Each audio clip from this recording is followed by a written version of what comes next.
13. Donc 1 Pierre, chapitre 3, et à partir du verset 13, donc je commence la lecture, puis si quelqu'un veut lire, ils peuvent suivre.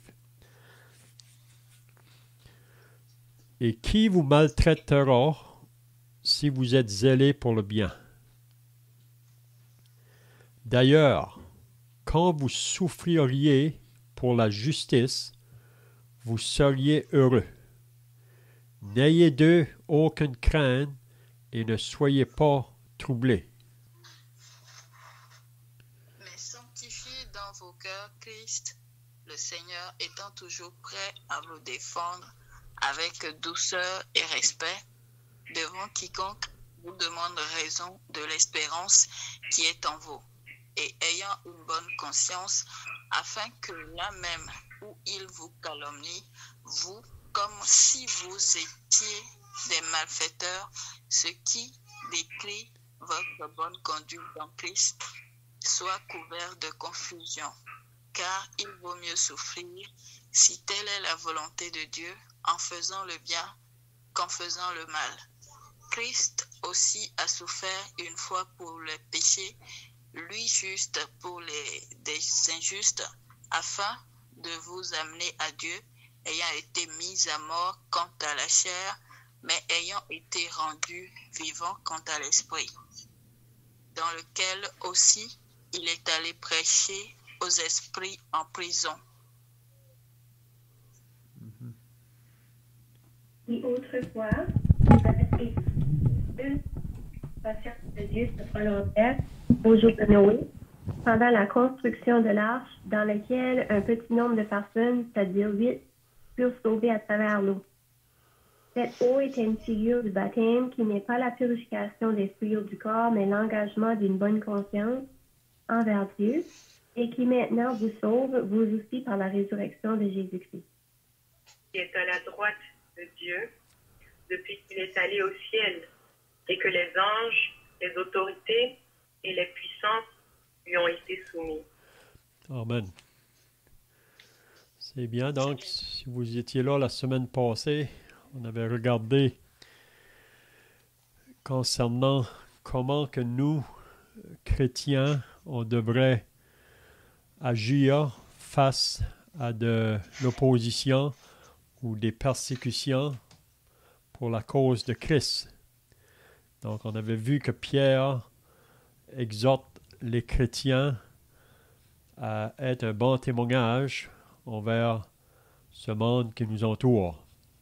On avait dit que le monde est sous la puissance du malin. Donc, nous, comme croyants, notre responsabilité, c'est d'aller vers ce monde pour leur communiquer le message de l'Évangile.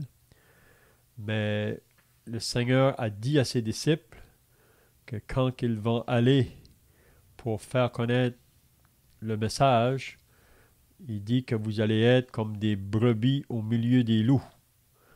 Donc, il y a même du danger pour apporter le message de l'Évangile. On sait qu'il y en a qui ont été prêts à aller jusqu'à donner leur vie pour ce message-là.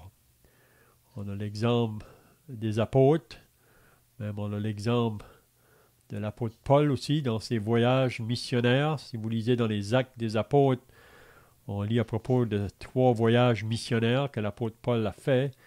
Puis si vous lisez là, vous allez voir qu'il a rencontré beaucoup d'opposition, beaucoup d'adversité.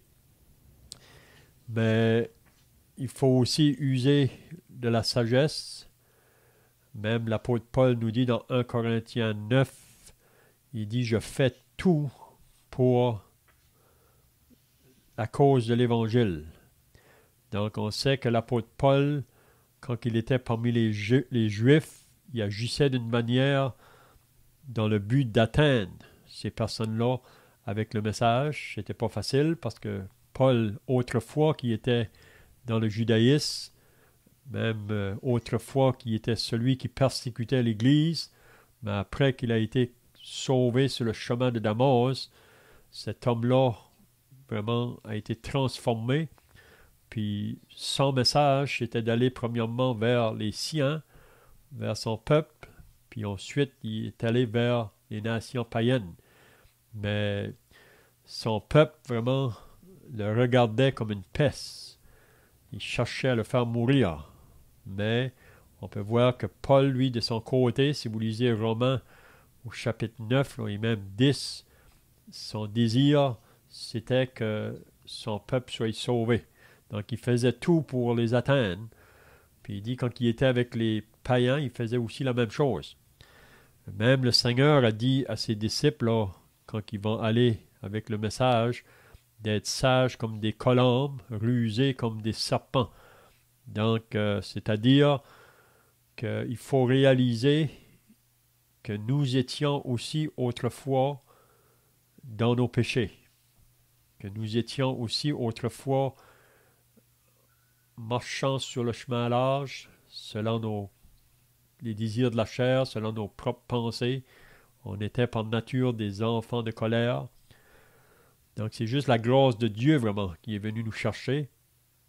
Même Tite nous dit dans l'Épître à Tite au chapitre 3, « Il nous a sauvés non à cause des œuvres de justice qu'on aurait faites, mais c'est simplement par sa miséricorde qu'il nous a sauvés. » Donc, c'est ça que nous devons comprendre, que le monde autour qui sont toujours dans leur péché ou qui sont toujours sans Christ, ils ont besoin d'entendre le message.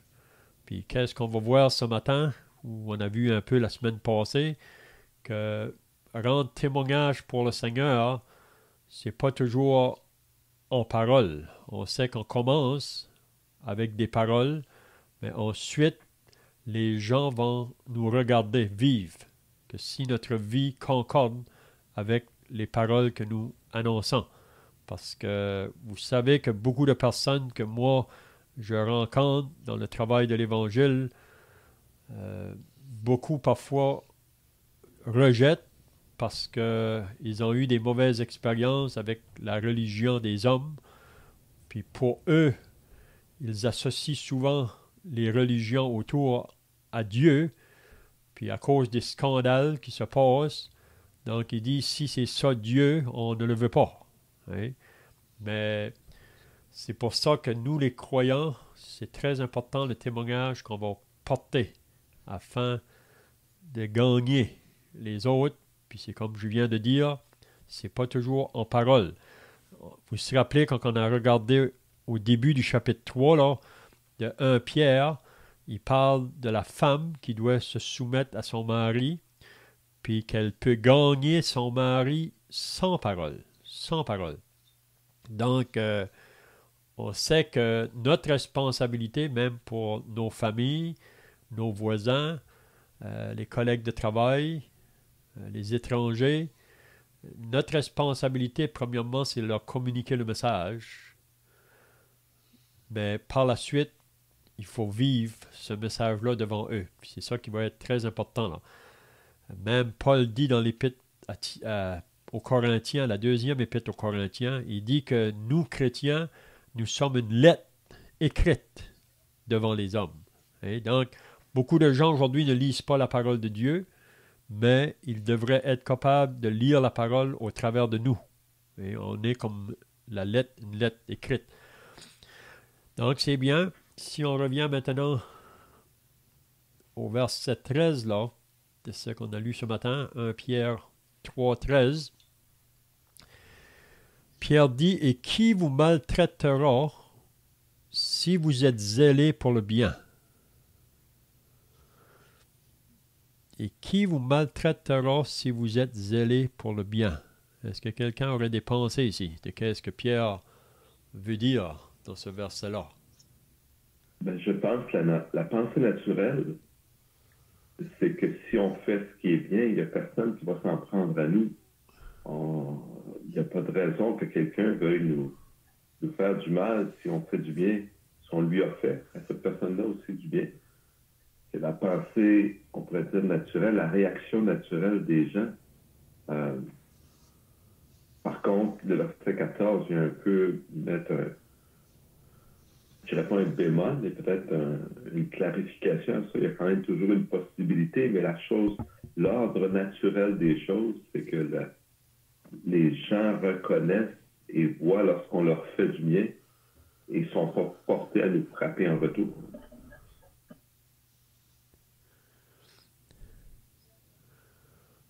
Oui, on avait dit, là, je pense qu'on a parlé de ça un peu la semaine passée aussi, que selon les enseignements de Jésus à ses disciples, il disait que si le monde vous haït, donc pour moi, le monde n'aurait aucune raison d'haïr les croyants si on marche en faisant le bien.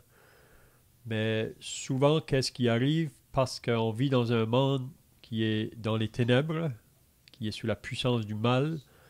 Donc, quand que la lumière se présente, on veut la rejeter et on n'est pas à l'aise.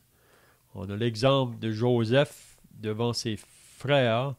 Joseph ne faisait pas de mal parmi ses frères, il faisait le bien, mais il haïssait. Pourquoi qu'il haïssait? Parce que Joseph ne voulait pas participer à leurs mauvaises choses qu'eux faisaient. Donc, c'est la raison pourquoi il haïssait Joseph. Donc, c'est la même chose aujourd'hui. Si on marche une vie qui va plaire au Seigneur, donc il y a beaucoup de choses qu'on ne va pas faire que le monde en général fait. Et on ne marche pas sur le même chemin, si on peut dire. Et la parole est bien claire. Il y a ceux qui sont sur le chemin large, ceux qui sont toujours sans Christ, sans Sauveur, mais il y a ceux qui sont sur le chemin étroit. Puis ceux qui sont sur le chemin étroit, c'est parce qu'il y a eu un jour dans leur vie qu'ils ont répondu à l'appel de l'Évangile. Maintenant, ils vivent dans une vie qu'ils veulent plaire au Seigneur. Mais c'est la raison pourquoi on va voir ça même plus loin, là. Pierre, ici, quand il parle de la souffrance, c'est surtout de souffrir pour le nom de Christ. C'est pour ça que les chrétiens à qui il écrivait, là, ils souffraient beaucoup. Mais c'était parce qu'ils étaient associés à Christ. Donc, comme qui vient d'être dit, normalement, quand quelqu'un fait le bien, les gens vont l'apprécier. Mais ici, là, c'est plus, on peut dire, que les biens qui se font dans le monde en général. C'est vraiment une vie qui plaît à Dieu, qui est agréable à Dieu. Puis la raison que le monde nous rejette, c'est parce qu'on ne veut plus participer aux choses dans lesquelles il participe, aux œuvres des ténèbres dont il participe. Donc c'est ça qui fait que ça nous amène souvent des persécutions ou qu'on peut être maltraité à cause de ça. Puis on voit l'exemple, si vous lisez dans la parole de Dieu, des prophètes qui ont parlé de la part de Dieu, la plupart ont été battus, on les a même tués ou torturés. Et on a l'exemple de Jérémie dans l'Ancien Testament, là, un prophète qui a souffert beaucoup. Donc, je ne sais pas si vous avez d'autres pensées ici, là, ou des questions. Le verset qui dit là, ils feront comme des charbons ardents. Oui. Je sais pas le nom. Oui, c'est dans Romains 12. Peut-être qu'on peut le lire. Hein? On peut le lire, Romains 12.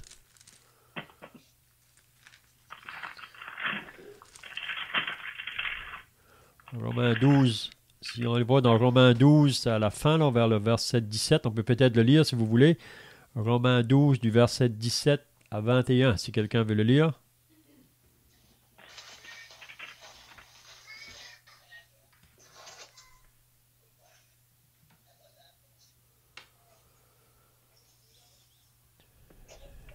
Ne rendez à personne le mal pour le mal. Cherchez ce qui est bien devant tous les hommes. S'il est possible, autant que cela dépend de vous, soyez en paix avec tous les hommes. Ne vous vengez point vous-même, bien-aimés, mais laissez agir la colère, car il est écrit: à moi la vengeance, à moi la rétribution, dit le Seigneur. Mais si ton ennemi a faim, donne-lui à manger, s'il a soif, donne-lui à boire, car en agissant ainsi, tu amasseras les charbons ardents sur ta tête. Ne te laisse pas vaincre par le mal, mais surmonte le mal par le bien. C'est ça. Donc ici, c'est vraiment la même pensée que ce que Pierre dit là, de ne pas rendre le mal pour le mal. Puis ça, c'est pas naturel, ça. Vous savez que naturel, on veut rendre le mal pour le mal. Si quelqu'un me fait du mal, je veux le rendre. Mais comme chrétien, en ayant l'Esprit de Dieu qui habite en nous, on peut avoir la victoire contre ceux qui nous font du mal, là, c'est qu'on peut leur faire du bien en retour. Et donner à boire à ton ennemi ou donner à manger, c'est pas naturel. Hein? Mais c'est ça que Pierre veut nous faire comprendre. Puis dans les versets qui suivent, là, il va nous dire comment qu'on devrait réagir face à ceux-là qui peuvent s'opposer. Hein? Donc, si on va au verset 15, ça dit, mais sanctifiez, même on peut lire 14 de nouveau, là, d'ailleurs, quand vous souffririez pour la justice, vous seriez heureux. Donc, si on a à souffrir parce qu'on fait le bien, on va être heureux. C'est pas qu'on va pas sentir les douleurs si on nous fait du mal, là, mais Pierre dit, vous serez heureux. N'ayez d'eux aucune crainte et ne soyez pas troublés. Donc, il ne faut pas nous arrêter vraiment face à l'opposition. Il ne faut pas nous arrêter. Puis on sait que c'est ça que l'ennemi voudrait. Et qu'on arrête. C'est un peu comme dans les actes des apôtres. Au début, les apôtres parlaient de la part de Jésus. Ils parlaient de sa mort, sa résurrection. On a voulu les arrêter. On les a jetés en prison. Donc, il y avait beaucoup d'opposition, mais les apôtres ne se sont pas laissés arrêter. Et on a la tendance de se retirer quand on est pour opposer. Hein? Donc, je ne sais pas si quelqu'un d'autre pensait ici, là. On était dans Romains tout à l'heure. J'aimerais qu'on revienne dans Romains au chapitre 13. Ça serait un peu en rapport avec le premier verset qu'on regardait. C'est-à-dire que l'ordre naturel des choses, c'est que si on fait le bien, les gens ne nous rendront pas le mal pour le bien. Oui, ça peut arriver, et c'est ce que le second verset qu'on regarde, le verset 15, dit d'une certaine façon, mais en Romains, Paul parle dans cette même direction que Pierre, en Romains 13, commence au verset 2. C'est pourquoi celui qui s'oppose à l'autorité résiste à l'ordre que Dieu a établi, et ceux qui résistent attireront une condamnation sur eux-mêmes. Ce n'est pas pour une bonne action, c'est pour une mauvaise que les magistrats sont à redouter. Veux-tu ne pas craindre l'autorité? Fais le bien et tu auras son approbation. Donc le magistrat est le serviteur de Dieu pour ton bien, mais si tu fais le mal, crains, car ce n'est pas en vain qu'il porte l'épée étant serviteur de Dieu. Donc on sait que au début particulièrement du christianisme, quand il y a eu une forte persécution pendant plusieurs centaines d'années, l'autorité était à craindre par les chrétiens, pas en raison du mal qu'ils faisaient, mais l'ordre naturel des choses a quand même été que lorsqu'on fait le bien, on n'est pas à être repris, il n'y a pas besoin qu'on soit repris. Notre Père ne nous châtiait pas quand on faisait le bien. C'est vraiment la pensée de Paul, verset 14, je pense, quand il dit de Pierre, excusez. 1 Pierre 3, 14. D'ailleurs, quand vous souffririez, non, c'est le verset 13, qui vous maltraitera si vous êtes zélé pour le bien. Et un peu plus loin, la pensée que tu amenais ensuite, Léon, c'est-à-dire que même si on fait le bien, les gens peuvent nous en vouloir, être jaloux, etc. C'est aussi ce qu'on voit un peu plus loin dans 1 Pierre au chapitre 4. Les versets 3 et 4, peut-être, simplement. C'est assez en effet d'avoir, dans le temps passé, accompli la volonté des païens en marchant dans la dissolution, les convoitises, l'ivrognerie, les excès du manger et du boire et les idolâtries criminelles. Aussi, trouve-t-il étrange que vous ne vous précipitiez pas avec eux dans le même débordement de débauche et ils vous calomnient.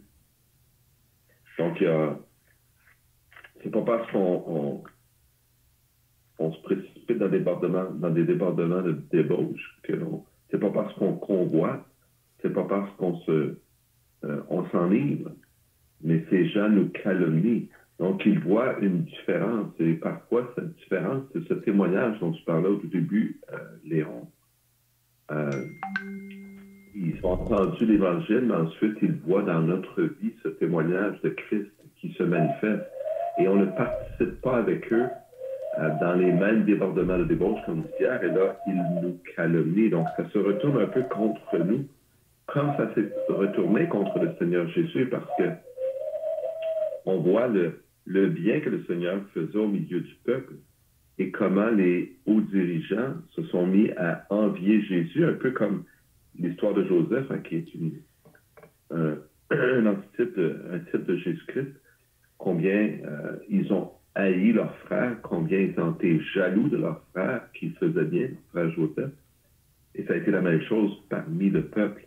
Malgré tout, quand même les chefs voulaient mettre Jésus à mort, les gens disaient, mais le Christ, quand il viendra, fera-t-il plus de signes que lui n'en a fait?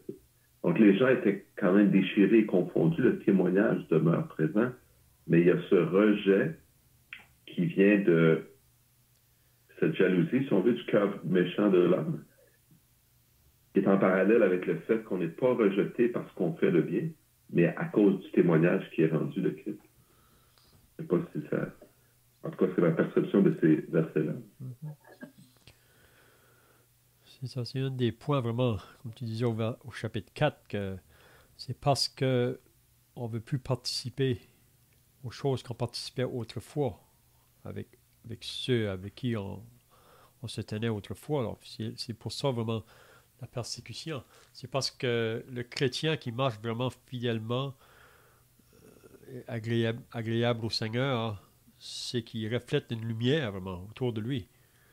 Puis les gens autour, s'ils préfèrent les ténèbres, comme on lit dans Jean 3, là, face au Seigneur Jésus, ils préféraient les ténèbres à la lumière. Donc, c'est la raison pourquoi ils ne veulent pas la lumière autour d'eux. Hein. Mais il y a toujours des personnes au travers de la foule qui vont être attirées. Des personnes peut-être qui sont en train de chercher. Ils sont confus hein, avec les choses qui se passent, mais ils vont être attirés vers celui-là qui porte le témoignage pour le Seigneur. OK, si on va au verset 15 maintenant, mais il dit, « Mais sanctifiez dans vos cœurs Christ le Seigneur. » Donc, le Seigneur devrait avoir la première place, vraiment. C'est lui à qui, premièrement, on devrait craindre. C'est lui à qui on devrait obéir. C'est pas vraiment qu'est-ce que les hommes pensent, mais c'est devant le Seigneur que notre vie est engagée. Puis là, il va nous dire, étant toujours prêt à vous défendre. Donc, il y a un moment donné qu'on est appelé à défendre l'Évangile, si on peut dire. Quand que les gens nous regardent, à un moment donné, il y en a qui se posent des questions. Et qu'est-ce qui est arrivé avec cette personne-là? Et ils veulent savoir. Qu'est-ce que notre raison de vivre?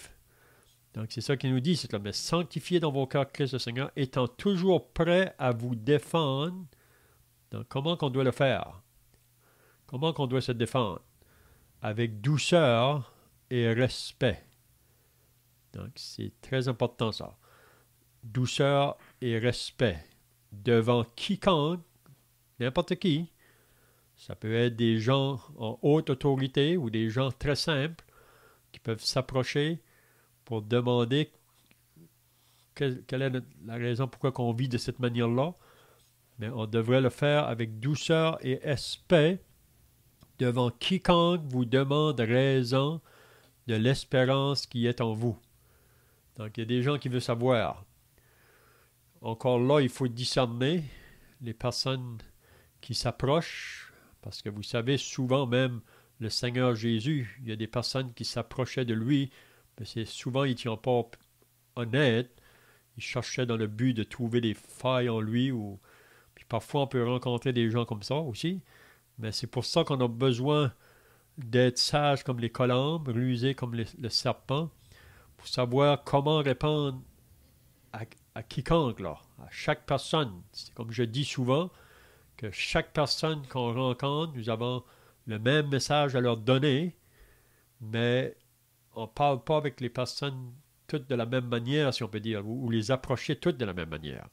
Et c'est pour ça que souvent, quand on va avec le message de l'Évangile, on le présente, puis ensuite, là, c'est bien d'avoir un temps d'écoute, qu'est-ce que la personne dit, puis c'est souvent là qu'on peut discerner là, la parole qu'on devrait donner, puis on sait que l'Esprit de Dieu nous donne les paroles à ce moment-là, puis c'est de pouvoir discerner, hein? Parce que peut-être qu'on pourrait lire un autre passage pour appuyer ça ici, là, c'est dans 2 Timothée. 2 Timothée au chapitre 2, en parlant du serviteur du Seigneur, hein? Comment il doit réagir quand il vient pour porter le message. Puis ça peut être envers l'homme inconverti. On sait qu'on vient devant les inconvertis pour leur apporter le message de l'Évangile, mais parfois on peut venir envers des personnes qui ont professé le salut, mais qui ont encore des choses qui ne sont pas claires sur les vérités doctrinales, donc on doit les approcher pour essayer de les aider sur ce point-là. Puis qu'est-ce que Paul dit à Timothée ici, qu'on va rencontrer aussi des fois des personnes qui n'est pas toujours facile, mais comment que nous on doit réagir. Donc si quelqu'un voudrait lire là, à partir du verset 23, 2 Timothée 2, le verset 23 à 26. Si quelqu'un veut le lire. Repousse les discussions folles et inutiles, sachant qu'elles sont naître des querelles. Or, il ne faut pas qu'un serviteur du Seigneur ait des querelles. Il doit au contraire être affable, surtout, propre à enseigner, doué de patience. Il doit redresser avec douceur les adversaires, dans l'espérance que Dieu leur donnera la repentance pour arriver à la connaissance de la vérité, et que revenus à leur bon sens, ils se dégageront des pièges du diable, s'étant emparés d'eux pour les soumettre à sa volonté. Amen. Donc ici, c'est vraiment la même pensée, là. En parlant du serviteur du Seigneur, comment il devrait agir quand ça vient le temps là, de témoigner de la parole. Donc, il mentionne encore la même chose. Il doit redresser avec douceur, avec patience, être propre à enseigner. Donc, je dis souvent, quand on vient avoir des discussions avec des personnes, c'est pouvoir discerner. Il y a un temps où parfois qu'il faut arrêter. Et c'est le Seigneur qui peut nous donner ce discernement-là. Parfois, on sait qu'on peut continuer, mais à un moment donné, si on voit que ça vient trop rigide, si on peut dire, là, c'est là qu'il faut savoir discerner quand on doit se retirer. Mais il faut annoncer le message. Hein? Donc, je ne sais pas si quelqu'un d'autre pensait là. Il y a le verset dans Corinthiens qui dit la même chose un peu, c'est « Car l'amour de Christ nous presse, car nous estimons que si un seul est mort pour tous, tous donc sont morts, et qu'il est mort pour tous, afin que ceux qui vivent ne vivent plus pour eux-mêmes, mais pour celui qui est mort et ressuscité pour eux. » Donc, il y a cette idée que nous ne vivons plus pour nous-mêmes, nous vivons pour Christ, pour rendre témoignage à Christ. Et si on est mort à nous-mêmes, on ne générera pas des querelles, des choses de gens, des choses dont on se doit de s'éloigner, mais c'est des choses qui sont chères au cœur de l'homme, de se quereller, etc. Malheureusement, la nature pécheresse de l'âme ne pousse dans ces choses-là.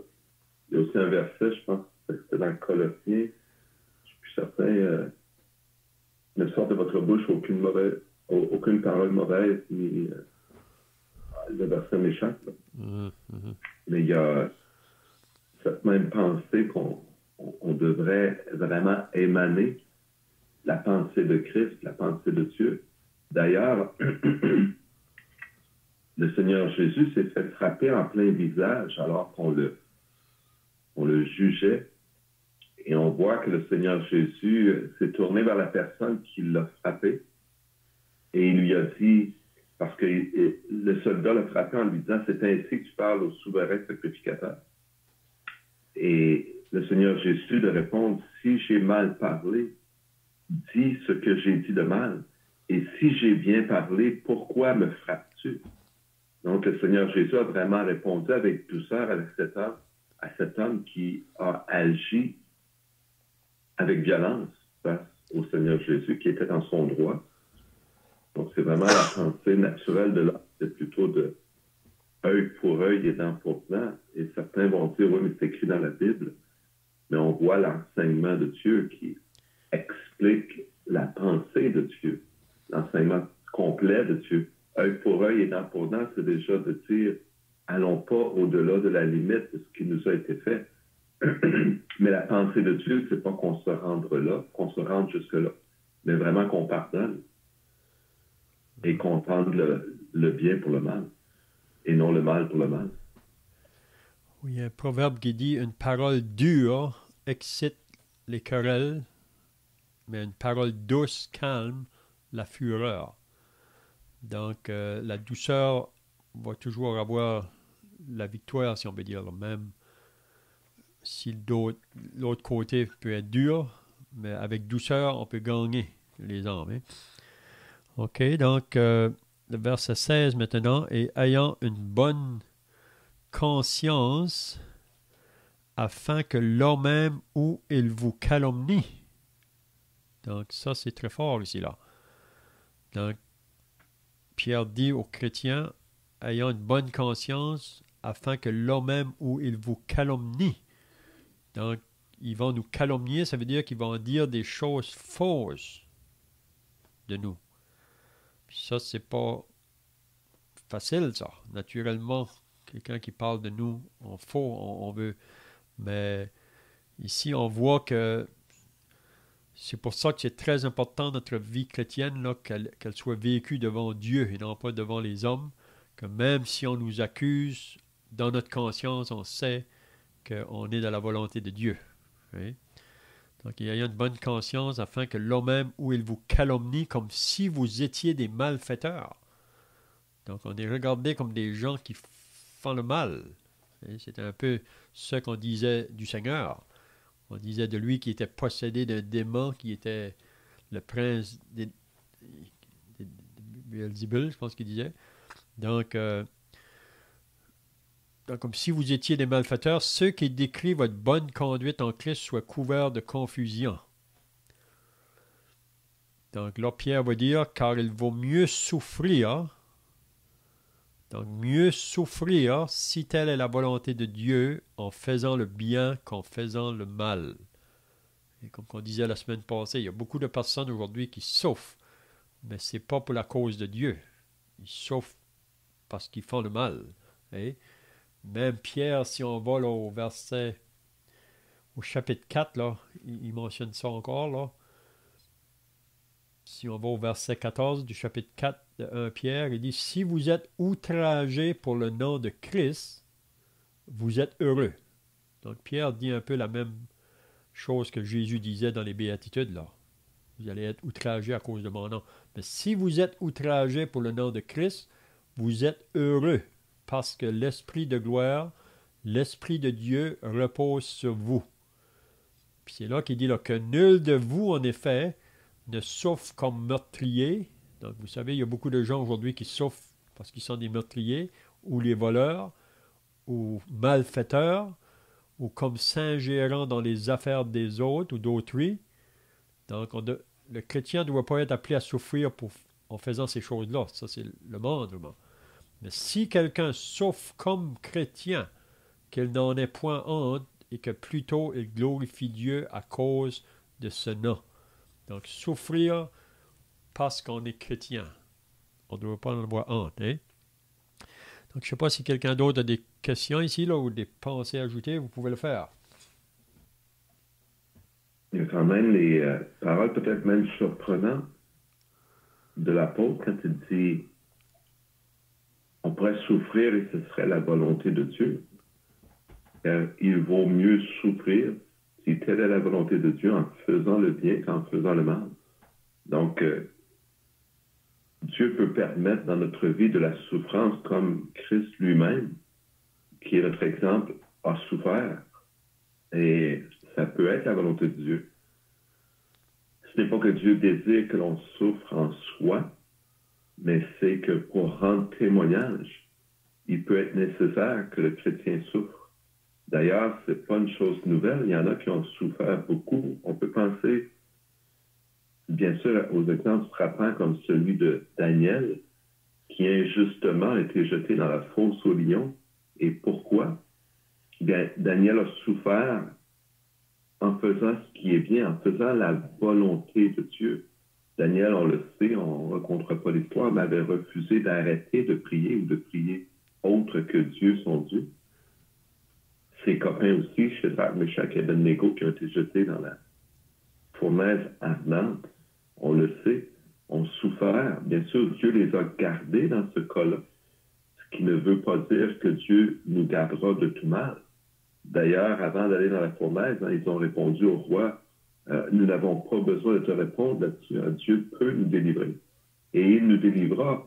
Sinon, sache au roi que nous n'adorerons pas tes dieux. Donc, ces gens étaient conscients de la souffrance qui était devant eux, la flamme, le feu dans lequel ils devaient être jetés, mais ils étaient fermement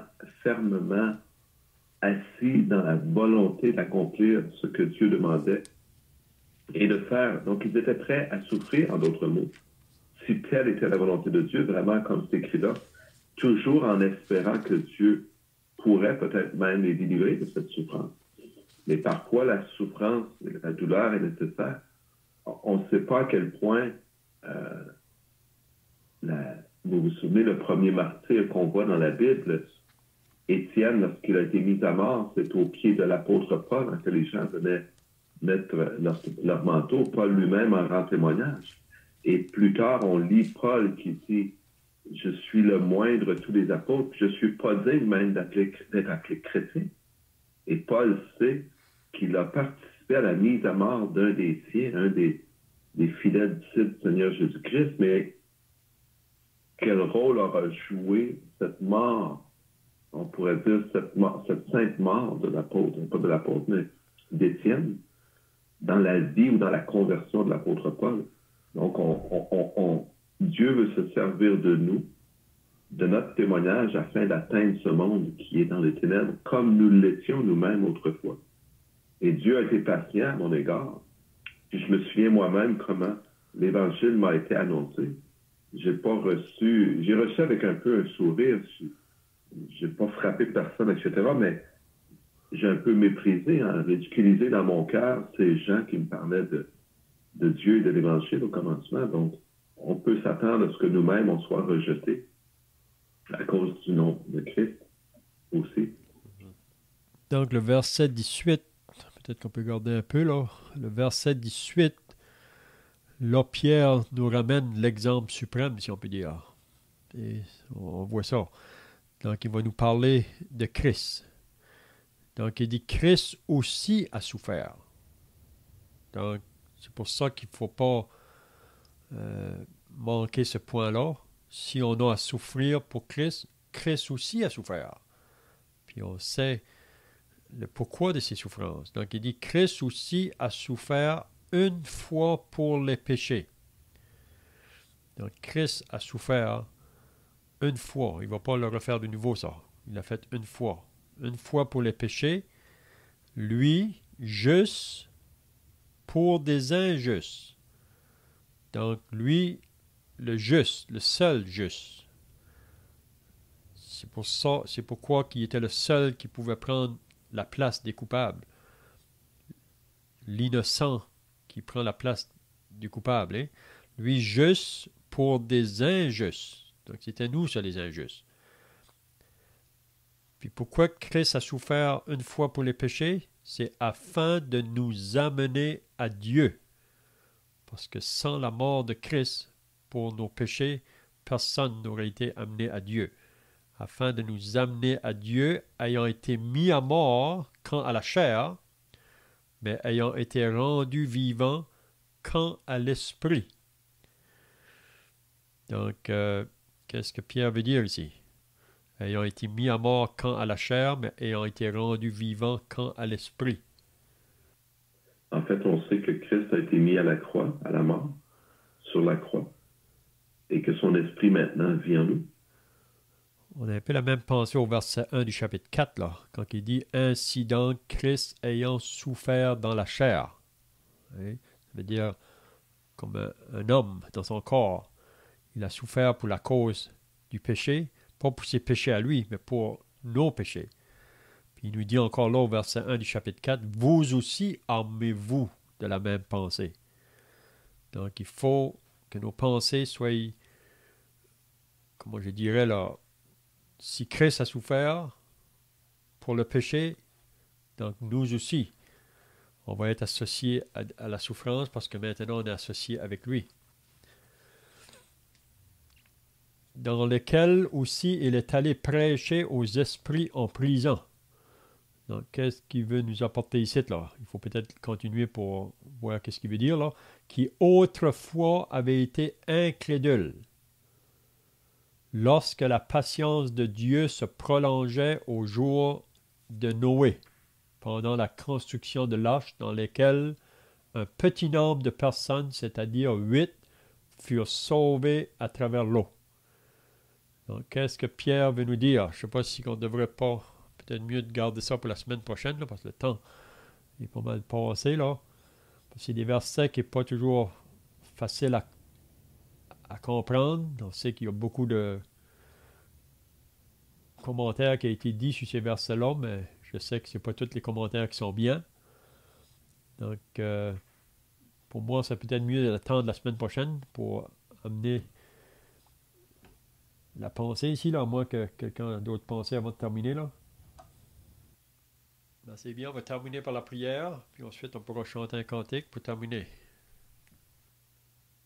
Ô Dieu notre Père, on peut trembler pour chaque personne qui entend ta parole, car en la lisant et à la considérant, Seigneur, nous voyons la hauteur du standard que tu établis. Pour nous, vivre dans la souffrance, rejeter toute parole mauvaise, toute action mauvaise. Seigneur notre Dieu, même lorsque nous sommes calomniés, frappés, de ne point répliquer, si ce n'est avec douceur. Père, nous savons fort bien que ces choses ne sont pas de l'homme naturellement. Nous savons, Seigneur, que la nature humaine voudrait réagir au contraire. Et Père, tu nous enseignes à nous maîtriser et à faire ce qui est bien et en tout temps, comme ton Fils, notre Sauveur, le Seigneur Jésus, l'a fait. Ô Père Saint, donne-nous de la sagesse pour la mise en application de ta parole que nous venons de lire. Donne-nous, Seigneur, de la force, donne-nous de la foi. Seigneur, nous avons lu que c'est par ton esprit que Christ vit en nous. Et Père, c'est cet esprit seul qui peut nous donner la victoire dans l'épreuve. Et nous prions, Père, que tu nous accompagnes dans cette marche et que tu veuilles, Seigneur, te servir de nous pour établir ce témoignage et que d'autres aussi puissent venir à la connaissance de l'Évangile comme nous-mêmes. Tu nous as touchés par la vie de ces gens autour de nous qui ont fidèlement rendu témoignage de ton Fils. Notre Dieu soit béni éternellement parce que tu nous aimes, tu ne nous as point abandonnés, tu es avec nous. Et Père, manifeste encore ta vie et ta puissance en nous par Jésus-Christ. Amen. Amen.